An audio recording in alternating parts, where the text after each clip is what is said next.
माँ भारती को प्रणाम करता हूँ, सबके इस गुरु माता पिता को, अपने इस गुरु माता पिता को प्रणाम करता हूँ। बच्चों बहुत ढेर सारा लाड प्यार सभी लोगों को राम राम। भाई सावन शुरू होने वाला है, इसलिए शिव जी को समझना बहुत ज़रूरी है और सावन में हमें करना क्या चाहिए ये समझना बहुत ज़रूरी है। और साथ ही साथ ये भी समझना बहुत ज़रूरी है कि सावन में अब से हमें क्या नहीं खाना है। और ये सारी बातें बहुत महत्वपूर्ण हैं और इसमें से बहुत सारी बातें भगवान शिव जी ने, महादेव ने स्वयं बताई हैं शिव पुराण में। तो चलिए, सावन में हमें क्या करना है सुख सौभाग्य के लिए, सावन में हमें क्या करना है भक्ति के लिए, सावन में हमें क्या करना है स्वास्थ्य के लिए, ये जानना शुरू करते हैं। लेकिन सबसे पहले पंचांग। आज 14 जुलाई है, दिन बृहस्पतिवार है। सूर्योदय हुआ 5:33 पर, सूर्यास्त होगा 7:21 पर। राहु काल रहेगा दोपहर 2:10 से 3:54 तक। यमगंड काल रहेगा सुबह 5:33 से 7:16 तक। गुलिक काल रहेगा सुबह 9 बजे से 10:43 तक। अभिजीत मुहूर्त मिल रहा है 11:59 से दोपहर 12:55 तक। अमृत काल मिलेगा 2:45 से 4:06 तक। और निशित मुहूर्त मिलेगा 12:07 से 12:48 तक। अब जानते हैं मेष, वृषभ और मिथुन राशि वाले लोगों का हाल, सावधानी और उपाय। मेष राशि वाले लोगों को थोड़ा संभल के चलना होगा। इस दिन मन थोड़ा सा उदास रहेगा, खिन्न रहेगा, आलस्य भी रह सकता है और इस वजह से काम करने में रुचि नहीं होगी। एक चीज़ सावधानी बहुत महत्वपूर्ण है जो मेष राशि वाले लोगों को रखनी होगी कि इस दिन आपको क्रोध नहीं आना चाहिए, नहीं तो आप अपना बनता हुआ काम भी बिगाड़ लेंगे। उपाय क्या करेंगे? इस दिन लाल और नीले रंग के वस्त्र पहनने से आपको बचना होगा। सफ़ेद रंग के वस्त्र, हरे रंग के वस्त्र या फिर किसी भी और उजले कलर के वस्त्र आप पहनिएगा, आपको लाभ होगा। और साथ ही साथ किसी मजदूर को आप भोजन अवश्य दीजिएगा, प्रभु कल्याण करेंगे। वृषभ राशि की बात करते हैं। भाग्य पक्ष आपका अच्छा है, लेकिन मन थोड़ा सा आपका डावाडोल रहेगा इस दिन। क्या करें क्या ना करें ये चीज़ें बनी रहेंगी, कन्फ्यूजन भी क्रिएट होगा। लेकिन फिर भी एक सावधानी ये रखिएगा कि चाहे मन कुछ भी कहे, आप अपनी वाणी पर नियंत्रण रखें। उपाय क्या करना है? एक तो वाहन बहुत ध्यान से चलाना है और दूध का दान अवश्य करना है। बाकी प्रभु जी सब ठीक करेंगे। मिथुन राशि की बात करते हैं। स्वास्थ्य की दृष्टि से दिन थोड़ा सा कमज़ोर है, बहुत मेहनत करने पर ही कुछ हासिल कर पाएंगे आप, इसीलिए खूब मेहनत कीजिएगा। इस दिन एक सावधानी ज़रूर बरतनी है। इस दिन किसी का मजाक मत उड़ाइएगा, किसी पर फिक्रा मत कसिएगा, चुटकुला मत सुनाइएगा किसी के ऊपर, अन्यथा वाद विवाद उत्पन्न हो सकता है। वैसे कुल मिला के भाग्य पक्ष मजबूत है, इसलिए आपकी उन्नति ज़रूर होगी। किसी की मदद से तरक्की भी होती दिखाई दे रही है। आपने गंगणपताय नमः का जप करना और अपने काम पर चढ़ जाना है। आइए अब हम बातचीत करते हैं। एक व्हाट्सएप नंबर नोट कर लीजिए 9711002266। ईमेल आईडी है gurudev@newsnation.in। अपना प्रश्न उस पर भेज सकते हैं। अगर ईमेल करते हैं तो अपना नंबर उस पर ज़रूर भेज दीजिएगा और याद रखिएगा ये सेवाएं निःशुल्क हैं। पुणे से अभिषेक जी हमारे साथ हैं। जी राम राम। राम राम गुरु जी। गुरु जी राम राम। जी गुरु जी, मेरा नाम अभिषेक शर्मा है। बताइए। हाँ सर, गुरु जी मेरी जन्म तारीख है 18/5/2001। जन्म समय है 11:28 रात के और जन्म स्थान है उन्ना, हिमाचल प्रदेश।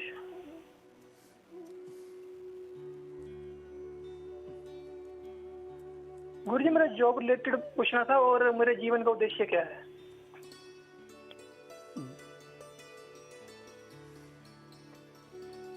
जी, अच्छे से जॉब कीजिए और जॉब का समय अगले वर्ष से पूरा होगा। अगले वर्ष कुछ नया सीखेंगे आप, उसके बाद से आपकी जॉब हो जाएगी और अच्छी जॉब होगी, चिंता ना करिए।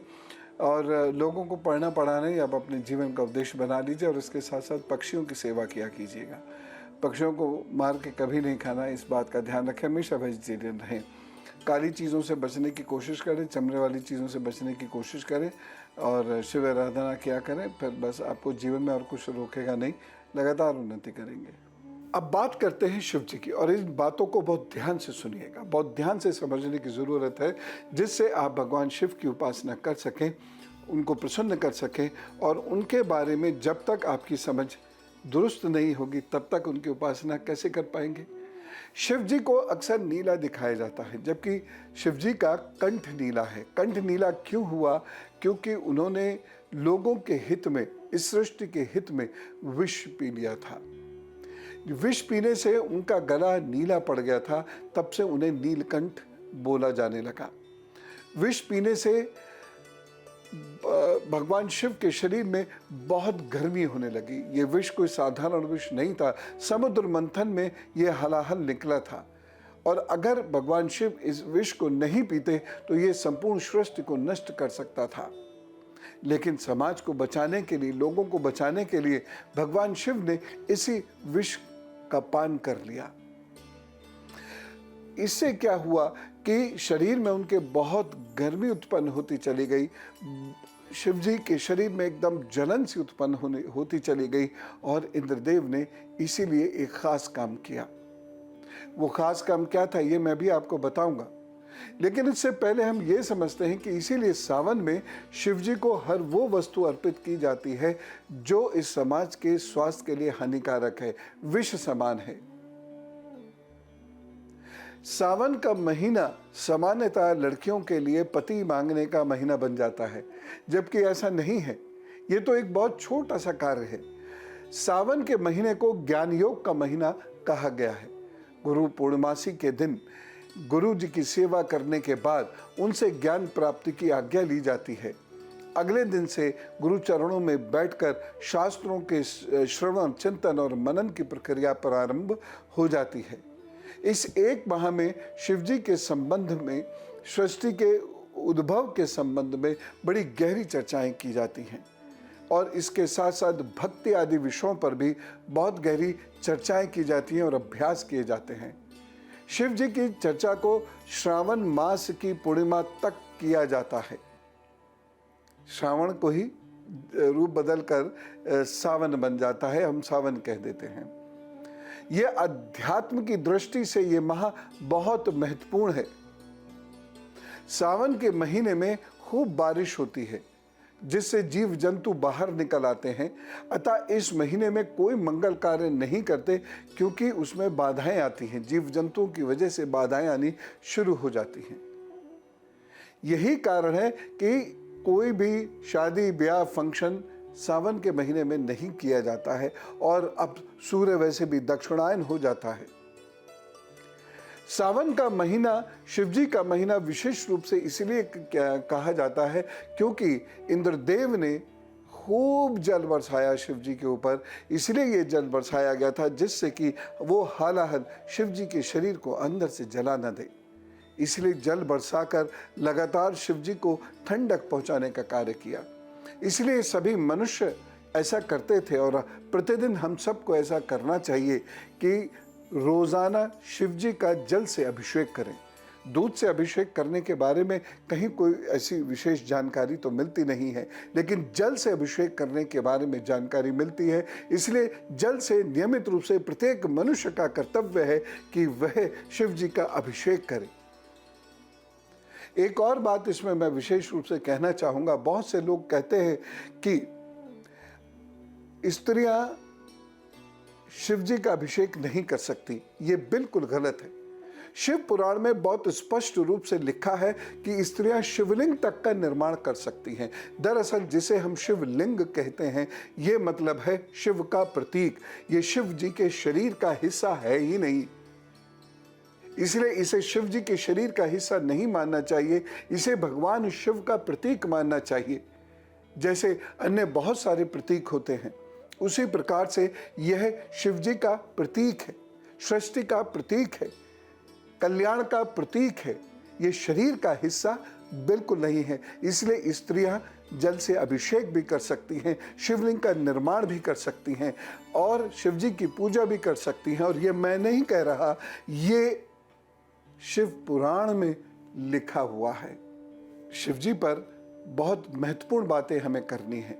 खास तौर से उनकी उपासना कैसे की जाए ये जरूर आप समझिएगा, और न केवल समझिएगा, औरों को भी आपको समझाना है। फिलहाल कर्क, सिंह और कन्या राशि का हाल कैसे रहने वाला है यह मैं आपको बताता हूं। कर्क राशि, थोड़ा संभल के चलने की ज़रूरत है। ख़ास तौर से सामाजिक जीवन में थोड़ा सा अलर्ट रह के चलने की ज़रूरत है। कोई आपके विरुद्ध षड्यंत्र करके आपको परेशान कर सकता है, लेकिन फिर भी आप आगे बढ़ेंगे। भाग्य पक्ष चूँकि मजबूत है, आपका बृहस्पति आपके साथ है, इसलिए आपको चिंता करने की ज़रूरत नहीं है। घर गृहस्थी पर लेकिन थोड़ा ध्यान अवश्य दें। सावधानी क्या बरतनी है, अपने स्वास्थ्य के प्रति बहुत सावधान रहने की आवश्यकता है। और दूसरी महत्वपूर्ण बात, अपनी भाषा पर बहुत नियंत्रण रखिएगा। किसी चीज़ से व्यथित हुए बिना अपना काम करते रहिए, दिन आपको उन्नति अवश्य देगा। उपाय क्या करना है, नमः शिवाय का जप करें और अपने काम पर जुटें। सिंह राशि, ये दिन आपके शत्रुओं के लिए बिल्कुल भी अच्छा नहीं है, लेकिन आपके लिए तो अच्छा हुआ ना। तो इस दिन खूब तरक्की कीजिएगा, इस दिन आगे बढ़ने की खूब कोशिश कीजिएगा, खूब मेहनत कीजिएगा। विद्यार्थी वर्ग के लिए यह दिन बहुत अच्छा है। इस दिन की गई पढ़ाई, बनाए गए नोट से आपको बहुत लाभ होगा, इसलिए एक क्षण भी वेस्ट किए बिना खूब मेहनत कीजिएगा। इस दिन एक सावधानी लेकिन ज़रूर रखनी है, आप बीमार पड़ सकते हैं, इसलिए कुछ भी इधर उधर का मत खाइएगा, ध्यान रखें। उपाय क्या करना है, आपको इस दिन को बेहतर बनाने के लिए ओम घृणी सूर्याय नमः का जप करना है, फिर अपने काम पर जुटना है और किसी एक भूखे व्यक्ति को भोजन अवश्य कराना है। कन्या राशि की बात करते हैं। प्रेम संबंधों के लिए यह दिन अच्छा नहीं है। अपनी संतान के स्वास्थ्य के प्रति आपको सजग रहना पड़ेगा, यदि संतान है तो। और ये दिन तरक्की के लिए बहुत अच्छा है, इसलिए खूब मेहनत करें, आगे बढ़ने की कोशिश करें। इस दिन में आपको अच्छा रिश्ता भी मिल सकता है, अच्छे दोस्त भी मिल सकते हैं और ऐसे लोग भी मिल सकते हैं जो आपके व्यापार में आपको लाभ पहुंचाएं। तो कुल मिला के दिन बुरा नहीं है, लेकिन एक सावधानी ज़रूर बरतनी है। इस दिन अपने पेट का भी ख्याल रखिएगा और वाहन बहुत ध्यान से चलाइएगा। चढ़ते उतरते भी थोड़ा ध्यान रखिएगा, क्योंकि दुर्घटना का योग बनता है। उपाय क्या करेंगे, महामृत्युंजय मंत्र का 11 बार जप करके अपने काम पर जुट जाइए, प्रभु सब ठीक करेंगे। अल्पना जी से बात करते हैं, उदयपुर से हमारे साथ हैं जी। राम राम। राम राम गुरुजी। गुरु पूर्णिमा के अवसर पे मैं आपको शत शत प्रणाम करती हूँ, कोटि कोटि नमन करती हूँ। गुरुजी आपको प्रणाम। बहुत बहुत धन्यवाद, बहुत धन्यवाद। गुरुजी मैं आपको बहुत लंबे समय से, एस्ट्रो अंकल के समय से आपको फॉलो करती हूँ और आपके छोटे छोटे उपाय अपना के मैंने अपने जीवन में बहुत ही सकारात्मक परिवर्तन किए हैं। मैं इसलिए आपको ही गुरु मानती हूँ और आज मैं सच में मैं आपको बता नहीं सकती हूँ, मैं इतनी अभिभूत हो रही हूँ आपसे बात करती हूँ। गुरुजी मेरी डेट ऑफ बर्थ है 7 मई 1967। जरूर कृपा करें, आप पर बहुत कल्याण हो। जी गुरुजी, 7 मई 1967। टाइम है रात को 12:30 बजे। 6 और 7 मई की नाइट है, तो 00:30 आवर्स। और प्लेस ऑफ बर्थ है Udaipur. Birth place Udaipur Rajasthan, Udaipur city. Guruji मैं तो एक अपने इष्ट देव जानना चाहती हूँ और ये जानना चाहती हूँ कि मेरे करियर में मुझे नेम फेम कब मिलेगा। मैं बेहतर करियर के लिए कुछ उपाय अगर कर सकूँ तो वो बताइए। मैं चाहती हूँ कि मैं 10-15 साल तक एक्टिव बनी रहूँ, कुछ ना कुछ करती रहूँ।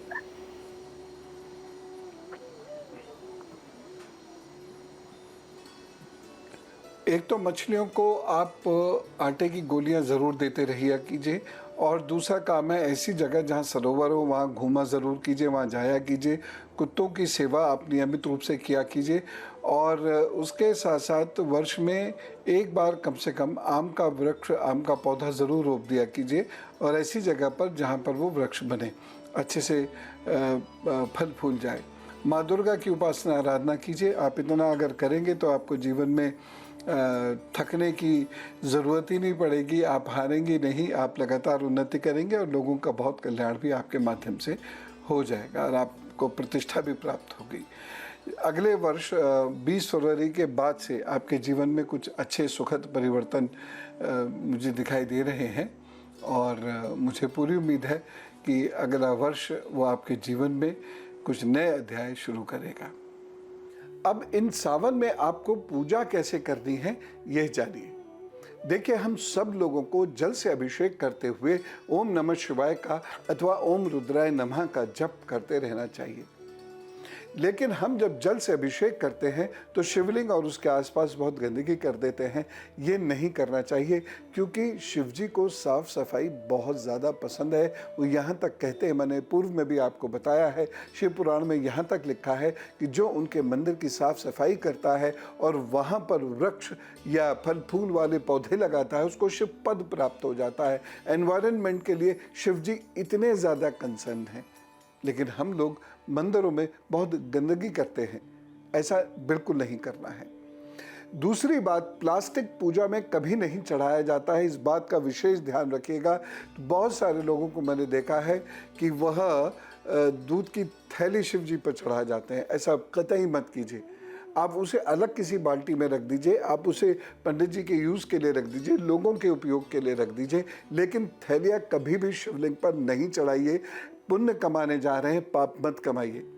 दूसरी बात कि अगर आपने मान लीजिए दूध चढ़ाया भी है तो ज़रा सा दूध चढ़ता है शिवलिंग पर, क्योंकि दूध के अंदर के जो एसिड्स होते हैं वो पत्थर को धीरे धीरे काटना शुरू कर देते हैं। इसीलिए बहुत सारा दूध शिवलिंग पर कभी मत चढ़ाइए। ये बहुत सारे लोग इस प्रकार की भ्रांति फैलाते हैं, या वो शायद ऐसा ही समझते हैं, लेकिन ऐसा कहीं नहीं है। और जो शिव साधना के विद्वान लोग हैं, उन्होंने शिव पुराण में भी स्पष्ट इसका उल्लेख किया है, जल से अभिषेक करना है। बहुत सारे लोगों को मैंने स्वयं देखा और टोका है कि वह शिवलिंग पर ढेर सारा दूध चढ़ा देंगे और जो पॉलिथीन बचती है दूध की, उसे वहीं पर डाल देंगे। बताइए कि हम प्रभु की पूजा कर रहे हैं या उनकी बेइज्जती कर रहे हैं? तो ये बिल्कुल नहीं होना चाहिए। जल चढ़ाने का नियम क्या है? मंत्र मैंने आपको बताया। तांबे के बर्तन से, शुद्ध तांबे के बर्तन से। शुद्ध तांबे के बर्तन का मतलब वो अच्छे से साफ किया हुआ हो और झूठा ना हो, तो नया भी आप ले सकते हैं।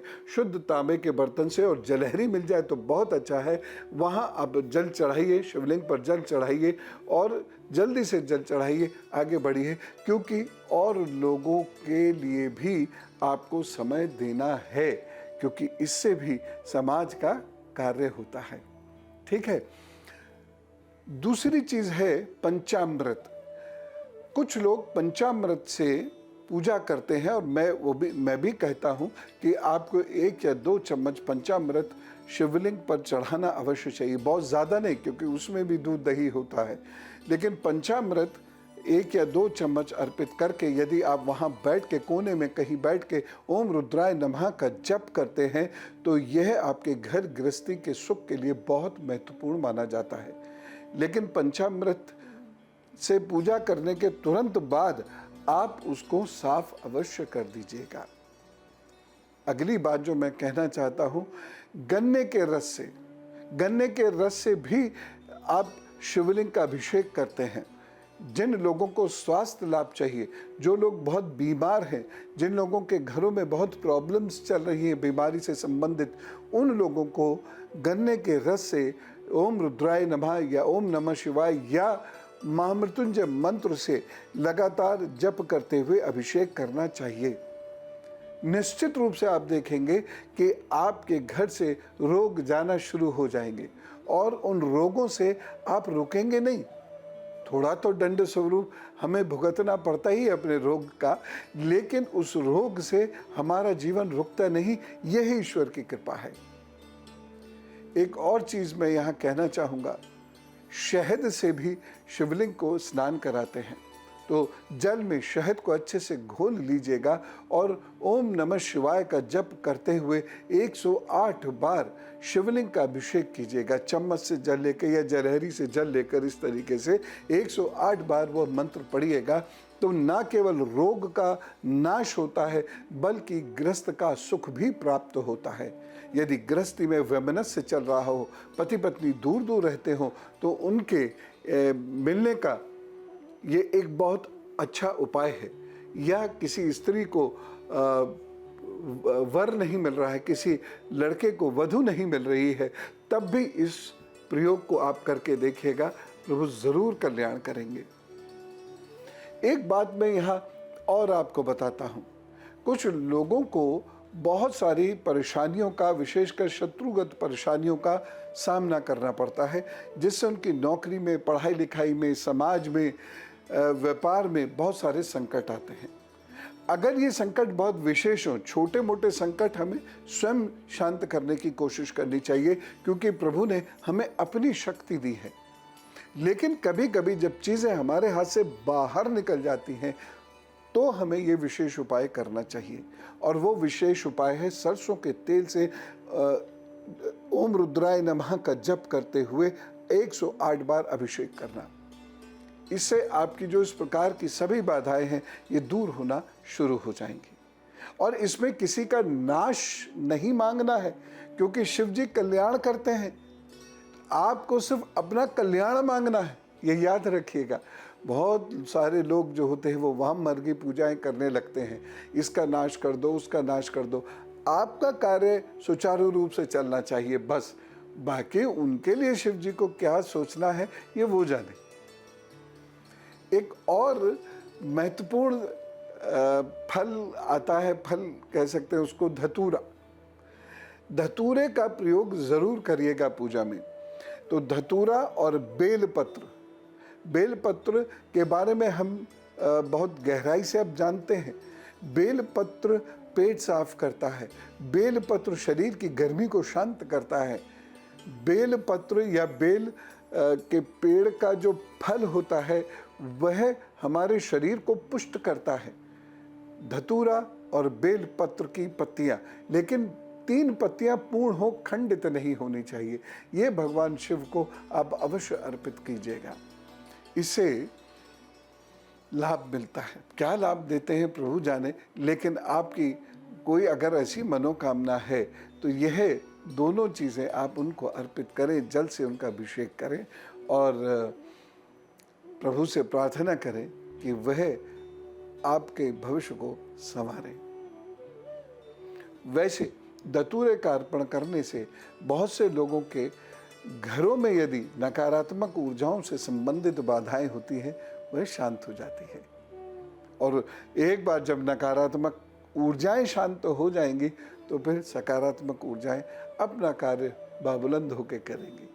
आइए मैं आपको फिलहाल तुला, वृश्चिक और धनु राशि का हल बताता हूं, उसके बाद कुछ और महत्वपूर्ण बातें हम करेंगे। तुला राशि, तुला राशि के लोगों को इस दिन बहुत ध्यान से चलना होगा। आपके पार्टनर्स, आपके जीवन साथी, आपके घर गृहस्थी में कहीं कोई परेशानी ना हो जाए, इस बात को आपको विशेष रूप से देखकर चलना होगा।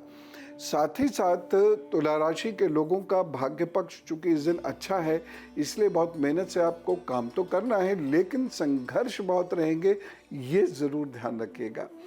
और एक सावधानी विशेष रूप से आपको इस दिन बरतनी है। इस दिन आप माता जी के स्वास्थ्य का बहुत विशेष रूप से ख्याल रखिएगा। उपाय क्या करेंगे? नमः शिवाय का जप करिएगा आप, और उसके बाद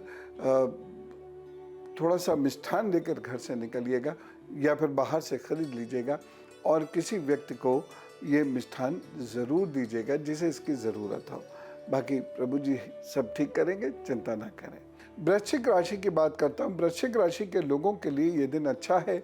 आपके शत्रु शांत होंगे, आपको आगे बढ़ने के अवसर प्रदान करेंगे और उसके साथ साथ आपको बाबा की कृपा से, हनुमान जी की कृपा से बहुत कुछ रुके हुए कार्य को आगे बढ़ाने का मौका भी मिलेगा और धन की प्राप्ति भी कहीं से हो सकती है दोपहर में 2 बजे के बाद। लेकिन आपको एक सावधानी ज़रूर बरतनी है। इस दिन वाहन बहुत ध्यान से चलाना है और सबसे बहुत अच्छा व्यवहार करना है। उपाय क्या करेंगे? माँ दुर्गा की उपासना कीजिएगा और फिर अपने काम पर जुट जाइएगा। धनु राशि की बात करते हैं। धनु राशि के लिए ये दिन थोड़ा सा कमज़ोर है। आपको अपने परिवार का बहुत ध्यान रखना होगा, बच्चों के स्वास्थ्य का ध्यान रखना होगा, आपको वाहन भी ध्यान से चलाना होगा और आपको अपने काम में बहुत मुस्तैद होना पड़ेगा, बहुत मेहनत करनी पड़ेगी, तब जाके आपके कार्य बनेंगे। एक विशेष सावधानी इस दिन बरतनी है। वाहन इस दिन बहुत ध्यान से चलाना है और वाहन को पार्क भी बहुत ध्यान से करना है और साथ ही साथ बाहर से कुछ ऐसा नहीं खाना है जिससे आपकी तबीयत खराब हो। उपाय क्या करेंगे? इस दिन को बेहतर बनाने के लिए आप दूध का दान अवश्य कर दीजिएगा और इसके साथ साथ आप काला रंग बिल्कुल भी धारण मत कीजिएगा। बाकी प्रभु जी सब ठीक करेंगे। तार्किक जी से बात करते हैं। जी राम राम। नमस्कार पंडित गुरु जी। हाँ गुरु जी, मेरा नाम कार्तिक है और मेरी डेट ऑफ बर्थ है 13 जुलाई जी 1996 बताइए। और जन्म प्लेस है मेरा हिसार का। मेरे को जॉब के बारे में पूछना था अपनी। मेरे को काफी टाइम से, जैसे मैं गवर्नमेंट जॉब के लिए प्रिपरेशन कर रहा हूँ कि मैं, टाइम है रात का 9:26।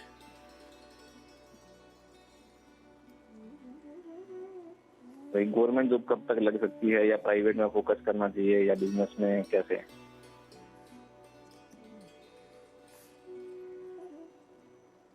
हाँ, प्राइवेट में कोशिश कीजिए आप। प्राइवेट जॉब आपकी हो जाएगी, अच्छी रहेगी और बाद में आप जाके बिजनेस भी करेंगे।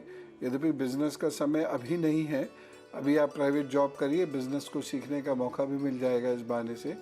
और आपका जो है 2026 से, फरवरी 2026 से आपका समय शुरू होगा। उस वक्त में आप बिज़नेस कर सकते हैं और वो अच्छी रहेगी, बिज़नेस को मिला के अच्छी रहेगी। तो जीवन फ़िलहाल थोड़ा सा ज़रूर परेशानी भरा है, लेकिन आगे जाके सब ठीक होगा। हर शनिवार सरसों के तेल का दान ज़रूर किया करें और रोज़ाना कुछ मीठा जल लोगों को पिलाया करें। बस इतना करने से ही आपका कल्याण हो जाएगा। ज़रूर आप जीवन में अच्छा करेंगे। अब मैं आपको ये बताता हूँ शिव जी की उपासना कैसे करनी है। प्रथम 7 दिवस आप केवल ओम का जप करके भगवान को मनाने की कोशिश कीजिएगा। और ये ओम ओम ओम ओम ओम ऐसे नहीं करना है, ऐसे तो कोई भी कर लेगा। फिर बहुत शांति से आप बैठ जाइए, चाहे आप कुर्सी पर बैठें, चौकी पर बैठें, ज़मीन पर बैठें, कमर को सीधे रख के आपने इस गति से बोलना है।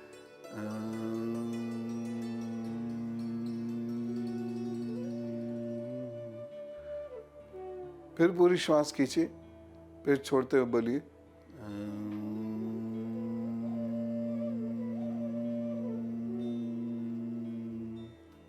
प्रतिदिन ऐसा 11 मालाएं कीजिएगा 7 दिनों तक।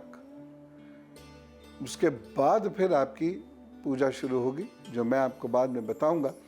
लेकिन ये कार्य आप कीजिए केवल इस जप से ही, प्रणव अक्षर के जप से ही आपके बहुत सारे कार्य सिद्ध होंगे। जिन्हें प्रभु से मिलना है, जिन्हें सांसारिक कार्य में उन्नति चाहिए, वो सभी पूरे होंगे। जिन्हें भक्ति चाहिए, उन्हें भक्ति प्राप्त होगी। पहले 7 दिन रोज़ाना 11 मालाएं ये जप अवश्य कीजिएगा, इसी ही ध्वनि के साथ।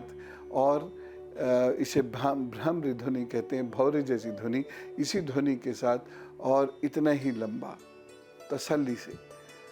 इसे आप दिन में 2 बार बांट के भी कर सकते हैं, 3 बार बांट के भी कर सकते हैं, लेकिन प्रतिदिन 24 घंटों के भीतर भीतर 11 मालाओं का जप आप समस्त आलस से त्याग करके कर जरूर लीजिएगा।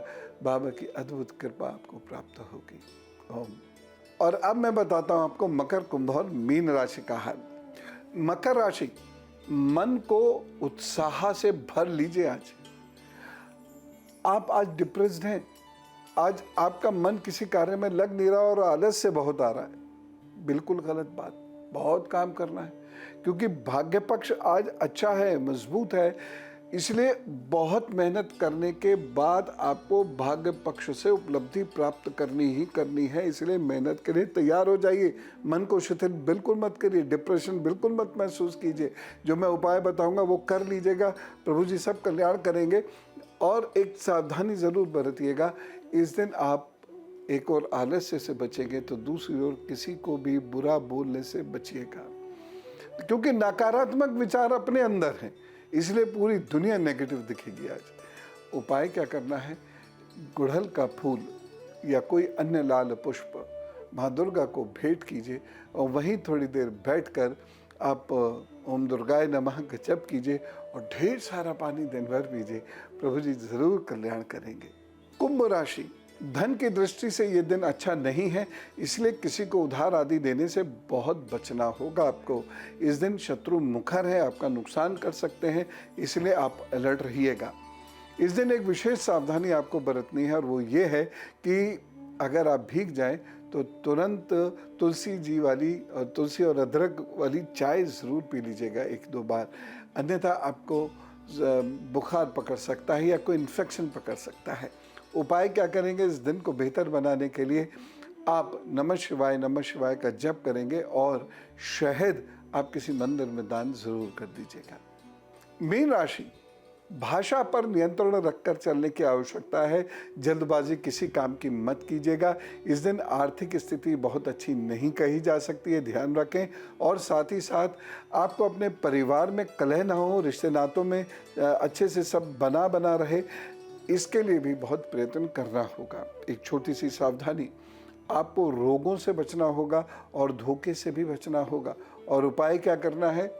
इस दिन बेसन की मिठाई ओम बगलामुखी देवी नमः करते हुए 11 बार ऐसा उपाय ये जप कीजिएगा और बेसन की मिठाई 8 वर्ष से छोटी कन्या को अवश्य खिला दीजिएगा सेवा भाव से। प्रभु जरूर कल्याण करेंगे। गौरव महाजन जी का प्रश्न है, मेल पर आया है। ये प्रश्न है 11 फरवरी 1976 3:32 AM कठुआ से पूछ रहे हैं। उन्होंने वीज़ा के लिए अप्लाई किया, होगा कि नहीं होगा। इस साल 20 नवंबर से योग बनने शुरू होते हैं आपके, और ये योग दिसंबर से लगातार आपके योग बने हुए हैं। मेरे विचार से इतने बीच में आपका वीज़ा ज़रूर हो जाएगा। ठीक है, कोशिश करते रहिए और सूर्य को आप जल अवश्य दीजिएगा। और अब उनकी बात जिनका है आज जन्मदिन, तो जिनका भी आज जन्मदिन है उन्हें जन्मदिन की बहुत सारी बधाइयाँ, बहुत सारी शुभकामनाएं। प्रभु आपका कल्याण करे। सुनिए आगे आने वाले 12 महीनों का हाल। ये 12 महीने बहुत संभल के चलने वाले हैं। इन 12 महीनों में कोई जल्दबाजी मत कीजिएगा। इन 12 महीनों में कोई नया बड़ा कार्य मत कीजिएगा, कोई नया बड़ा इन्वेस्टमेंट भी मत कीजिएगा। इन 12 महीनों में स्वयं को साधने की कोशिश करें, नई चीज़ें सीखने की कोशिश करें और फिर धीरे धीरे आप आगे बढ़ते चले जाएं। इन 12 महीनों में यदि कोई नया बड़ा काम करना भी है तो वह सलाह लेकर करें, घर के बुजुर्गों को उसमें इन्वॉल्व करें, तब कोई कार्य आप करें, अन्यथा वो फलीभूत नहीं होगा, उसमें परिवर्तन आएगा और उसमें आपके वक्त और पैसे दोनों का नुकसान हो जाएगा। इन 12 महीनों में आपने एक उपाय करना है, लोहे का छल्ला अपनी मध्यमा में धारण कर लीजिए। हाथ कोई भी हो सकता है। दिन शनिवार को रहेगा, सूर्य अस्त के बाद ऐसा करना है। और दूसरी चीज़ ये है कि आपको सफ़ेद रंग का धागा अपनी दाहिनी कलाई में ज़रूर बांधना है और हर शनिवार के दिन आपको सरसों के तेल का दान अवश्य करना है, जिसमें आप अपना चेहरा देखेंगे अच्छे से। जब चेहरा दिख जाएगा तब आप ये दान करेंगे। प्रभु आपका कल्याण करेंगे। फिर मैं कहना चाहूँगा कि इन 9 महीनों में रिश्तों पर ध्यान दीजिएगा, नया कार्य मत कीजिएगा और कोई नया इन्वेस्टमेंट भी मत कीजिएगा। और मजबूरीवश जो छोटा मोटा काम आपको करना भी पड़े तो वह बुजुर्गों की सलाह से कीजिएगा। नौकरी बदलने की एकदम कोशिश ना करें, बिजनेस बदलने की एकदम कोशिश ना करें और साथ ही किसी की बातों में मत आइएगा कि वो ये करा देगा और आप उत्साह से लग जाएं अपने व्यापार को बदलने में। डेफिनेटली नुकसान होगा। तो ये कार्य करें। प्रभु आप पर कृपा करें। जन्मदिन शुभेच्छा। और अब धर्मशास्त्र है। आयुर्वेद के अनुसार सावन में दही, छाछ, दूध, हरी पत्तेदार सब्जियों का सेवन वर्जित किया गया है, क्योंकि ये शरीर में वात की समस्याओं को बढ़ा देते हैं। बल्कि इन वस्तुओं को ना खाकर महादेव को अर्पित किया जाता है, क्योंकि शिव तत्व हर प्रकार के विष को ग्रहण कर लेता है। आयुर्वेद के अनुसार सावन में वात का प्रकोप होता है और पित्त भी बहुत जमा हो जाता है। यही कारण है कि ये सारी चीज़ें बरसात के समय में नहीं खाते हैं। और रात में दही बिल्कुल नहीं खाना चाहिए, क्योंकि उस वक्त हमारी पाचन क्षमता बहुत कम हो जाती है। आयुर्वेद के अनुसार सावन में दूध भी नहीं पीना चाहिए, क्योंकि सावन में कच्ची घास होती है और उसमें बहुत सारे कीड़े मकोड़े होते हैं जिन्हें गाय भैंस खाती हैं, तो उनके दूध में बहुत सारे रोग भी पहुंच जाते हैं। हाँ, इसे ऋषियों ने समझाने का तरीका अलग बनाया है कि उन्होंने कुछ नियम बना दिए और उन्हीं नियमों को हमने सोचा इस तरीके से कि शिव जी पर खूब सारा दूध चढ़ा दें। लेकिन हमें करना क्या है? हमें इन चीज़ों का सेवन नहीं करना है। गुरु मंत्र। सावन के महीने में धर्मशास्त्र का अध्ययन अवश्य करना चाहिए। कोई भी धर्मशास्त्र ले लीजिए आप, रामायण ले लीजिए, रामचरितमानस ले लीजिए, महाभारत ले लीजिए, श्रीमद् भागवत ले लीजिए, शिव पुराण ले लीजिए, तो आपको धर्मशास्त्रों का अध्ययन करना चाहिए। और आपको यदि कोई बहुत विशेष कष्ट है तो स्वयं शिवलिंग का निर्माण करके आप उनका अभिषेक करें पूरे सावन, और उसके बाद जो बचा हुआ सामग्री है उसको क्यारियों में आप छोड़ दीजिएगा। शिव जी का जो शिवलिंग है ये मिट्टी से बनता है। मिट्टी को अच्छे से छान लीजिएगा, उसमें दूध, मट्ठा, अनाज आदि मिलाकर फिर गणपताय नमः करते हुए उसका निर्माण कीजिएगा। और ये निर्माण स्त्रियां भी कर सकती हैं। देखिए, शिव पुराण में ये लिखा है, शिव पुराण में 21वें अध्याय में 39-40 नंबर श्लोक में स्पष्ट लिखा हुआ है, शिवलिंग का पूजन करने में स्त्रियों तथा अन्य लोगों का भी अधिकार है। तो इसीलिए वो मानिए जो शास्त्र कहता है, और शास्त्र स्त्री पुरुष में भेद नहीं करता है। शास्त्र किसी भी मनुष्य में भेद नहीं करता है। शास्त्र सिर्फ 2 चीज़ें जानता है, भक्त, अभक्त। भक्त बनिए, आगे बढ़िए। ये सावन आपके लिए बहुत श्रेष्ठ हो और भगवान शिव की आप उपासना कर सकें, और भगवान शिव आपके रोग, कष्ट और दुर्भाग्य काटें, इस कामना के साथ मैं विदा लेता हूँ। राम राम, नमस्कार, भारत माता की जय।